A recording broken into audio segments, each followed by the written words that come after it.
It's the debate pitting the F.B.I. against one of the world's most valuable companies, Apple. And tonight, in an exclusive interview, Apple CEO Tim Cook on why he is refusing to help the feds break into the phone used by the San Bernardino gunman. World News Tonight anchor David Muir also gets Cook to respond to calls by Donald Trump for an Apple boycott. As we sit here, you know some of the families of the victims in San Bernardino have now come out in support of the judge's order that Apple helped the FBI unlock that iPhone. One family reportedly saying, "We're angry and confused as to why Apple is refusing to do this." What would you say to those families tonight? David, they have our deepest sympathy. What they've been through, no one should have to go through. Apple has cooperated with the FBI fully in this case. They came to us and asked us for all the information we had on this phone, and we gave everything that we had. But this case is not about one phone. This case is about the future. What is at stake here is, can the government compel Apple to write software that we believe would make hundreds of millions of customers vulnerable around the world, including in the U.S.? And you'd have to write that system in order to unlock that phone? Yes. The only way we know would be to write a piece of software that we view as sort of the software equivalent of cancer. We think it's bad news to write. We would never write it. We have never written it. And that is what is at stake here. The FBI, though, says it believes that Syed Farouk used that phone to communicate with his wife, his accomplice.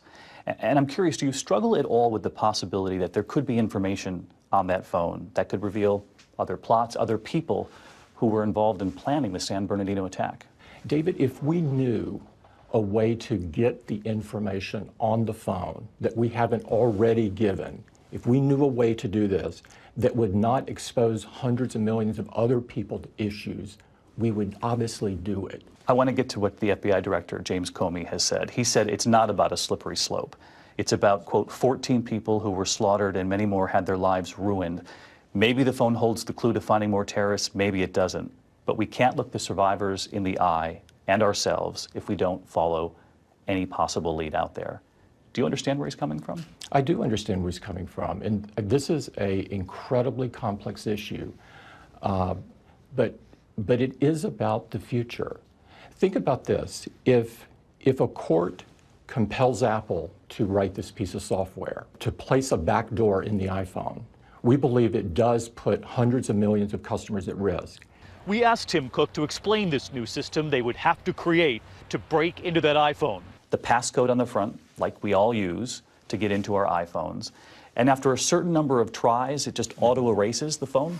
What they want is they want us to develop a new operating system that takes out the security precautions, and then they want an ability to go through a number of passwords at the speed of a modern computer. A computer would do that, to figure out the code. A computer would do that. And so that is what they're asking for. We believe that is a very dangerous operating system. You hear that from the Republican frontrunner, from Donald Trump. What I think you ought to do is boycott Apple until such time as they give that security number. Is that the right route in saying boycott Apple? The best thing, David, is America is strongest when we all come together.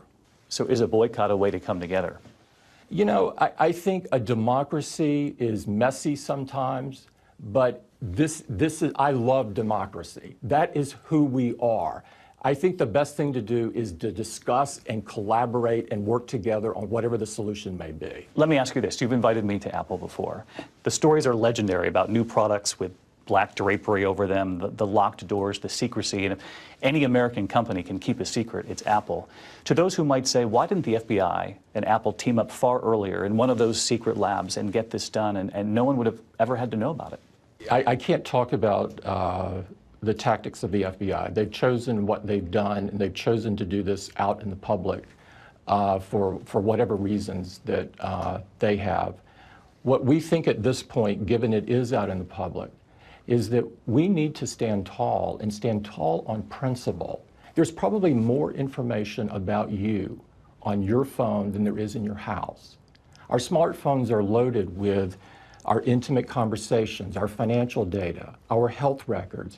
They're also loaded with the location of our kids in many cases. And so it's not just about privacy, but it's also about public safety.